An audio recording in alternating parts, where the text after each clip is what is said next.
हिमाचल विधानसभा का मानसून सत्र बना सियासी अखाड़ा। कभी बेरोजगारी, कभी पेंशन और अब डीए पर घमासान। महंगाई भत्ते पर विपक्ष का हंगामा, नारेबाजी और आखिरकार वॉकआउट। सीएम बोले जल्द मिलेगा हक। मंत्रियों के भारी भरकम बिजली बिलों से सदन में मचा बवाल। स्मार्ट मीटर लगाने का ऐलान। महिलाओं को 1500 रुपए पेंशन का वादा फिर बना सवाल। सीएम और विपक्ष आमने सामने। डॉक्टर यशवंत सिंह परमार को भारत रत्न देने की मांग पर सत्ता और विपक्ष ने जताई सहमति। नमस्कार, आप देख रहे हैं केएच लाइव हिमाचल और मैं हूं आपके साथ पूजा राजपूत। हिमाचल प्रदेश विधानसभा का मानसून सत्र इस बार खूब सुर्खियों में है। कभी बेरोजगारी, कभी पेंशन, तो अब बारी आई कर्मचारियों के महंगाई भत्ते यानी डीए की। सदन में जब डीए का मुद्दा उठा तो विपक्ष और सत्ता पक्ष आमने सामने आ गए। नारेबाजी, हंगामा और आखिरकार वॉकआउट तक सब कुछ देखने को मिला। तो आइए जानते हैं पूरा मामला। आखिर हिमाचल के कर्मचारियों को डीए और एरियर कब मिलेगा और सदन में किन किन मुद्दों ने और हलचल मचाई। हिमाचल प्रदेश विधानसभा के मानसून सत्र में आज सबसे बड़ा मुद्दा बना कर्मचारियों का महंगाई भत्ता यानी डीए। बीजेपी विधायक सतपाल सत्ती ने सवाल उठाया कि कर्मचारियों का डीए और लंबित एरियर कब मिलेगा। इस पर मुख्यमंत्री सुखविंदर सिंह सुक्खू ने जवाब दिया कि बजट में घोषित डीए की किश्त जल्द जारी की जाएगी, लेकिन फिलहाल प्रदेश की वित्तीय स्थिति कमजोर है। जैसे ही हालत सुधरेंगे, कर्मचारियों को उनका हक दिया जाएगा।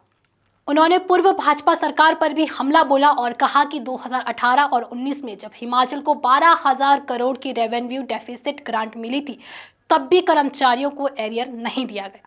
हमारी सरकार को अब केवल 3,200 करोड़ की ही ग्रांट मिल रही है। इसके बावजूद हम जल्द से जल्द डीए देंगे, लेकिन विपक्ष इस जवाब से संतुष्ट नहीं हुआ। नेता प्रतिपक्ष जयराम ठाकुर ने कहा कि मुख्यमंत्री ने बजट पेश करते हुए वादा किया था कि मई में डीए जारी होगा, लेकिन अब अगस्त खत्म होने को है और अभी तक कर्मचारियों को कुछ नहीं मिला। कर्मचारियों का 11% डीए ड्यू है।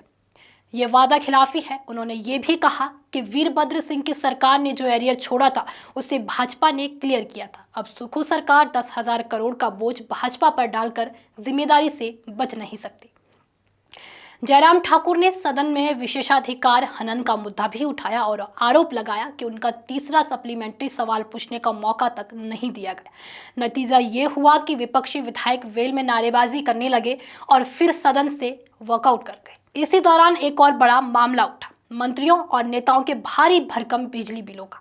खुलासा हुआ कि मुख्यमंत्री के सरकारी आवास ऑक ओवर का बिल 14 महीने में करीब 3.76 लाख रुपए आया। वहीं सबसे ज्यादा बिल निकला आरएस बाली का, लगभग 6.78 लाख रुपए।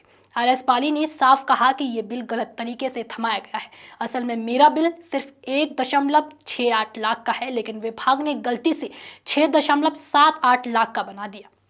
इससे मेरी छवि खराब हुई है। उन्होंने ये भी ऐलान किया कि अब से अपने सरकारी आवास का बिजली बिल वो निजी तौर पर खुद भरेंगे। बाली ने यह भी बताया कि मैं सरकार को सालाना 1.75 करोड़ टैक्स देता हूं और अपने इलाकों की 170 स्ट्रीट लाइट्स का बिल भी खुद चुकाता हूं। मुख्यमंत्री सुक्खू ने भी माना कि बिजली विभाग से गड़बड़ी हुई है और आगे से स्मार्ट मीटर और प्रीपेड मीटर लगाए जाएंगे ताकि उपभोक्ताओं को सही बिल मिल सके। मॉनसून सत्र में महिला पेंशन का मुद्दा भी गरमाया। बीजेपी विधायक सतपाल सत्ती ने तंज कसा कि सरकार ने महिलाओं को 1500 रुपए पेंशन देने का वादा किया था, लेकिन अभी तक कुछ नहीं मिला। हाँ, मुख्यमंत्री ने अपनी पत्नी की पेंशन जरूर लगवा दी। इस पर मुख्यमंत्री सुक्खू ने पलटवार किया कि उन्हें पेंशन नहीं, सैलरी मिली है और अब ये भी भाजपा की मेहरबानी से हुआ, क्योंकि अगर आपने निर्दलीय विधायकों के इस्तीफे करवाकर सरकार गिराने की चाल ना चली होती तो ये सैलरी भी नहीं लगती। सदन में एक सकारात्मक पहल भी हुई। नाहन के विधायक अजय सोलंकी ने मांग उठाई कि हिमाचल निर्माता और पहले मुख्यमंत्री डॉक्टर यशवंत सिंह परमार को भारत रत्न दिया जाए। डॉक्टर परमार का जन्म 4 अगस्त 1906 को सिरमौर में हुआ था। उन्होंने 30 रियासतों को मिलाकर हिमाचल प्रदेश को एक पहचान दिलाई और उनके ही प्रयासों से 25 जनवरी 1971 को हिमाचल को पूर्ण राज्य का दर्जा मिला। उनके योगदान को देखते हुए सत्ता और विपक्ष दोनों तरफ से आवाज उठी कि डॉक्टर परमार को भारत रत्न मिलना चाहिए। तो कुल मिलाकर हिमाचल विधानसभा का मानसून सत्र इस बार पूरी तरह गरमाया हुआ है। कर्मचारियों का लंबित डीए, मंत्रियों के भारी भरकम बिजली बिल, महिलाओं की पेंशन और डॉक्टर परमार को भारत रत्न देने की मांग, इन सभी मुद्दों ने सदन के माहौल को पूरी तरह सियासी रंग में रंग दिया। अब देखना ये होगा कि सरकार अपने वादों पर कब अमल करती है और कर्मचारियों को उनका हक यानी लंबित डीए का एरियर कब मिलता है। हिमाचल विधानसभा का ये मानसून सत्र बहस और आरोप प्रत्यारोप में ही गुजरता नजर आ रहा है। कर्मचारियों का डीए हो या फिर बेरोजगारी का सवाल, हर मुद्दे पर सरकार और विपक्ष आमने सामने है। अब देखना होगा कि आने वाले दिनों में जनता की उम्मीदों पर कोई ठोस फैसला होगा या फिर ये सत्र सिर्फ शोर शराबे में ही बीत जाएगा। फिलहाल के लिए आज की इस वीडियो में इतना ही। अगर आपको वीडियो पसंद आई हो तो वीडियो को लाइक, कमेंट, शेयर और हमारे Facebook page KH life Himachal को फॉलो अवश्य करें। धन्यवाद।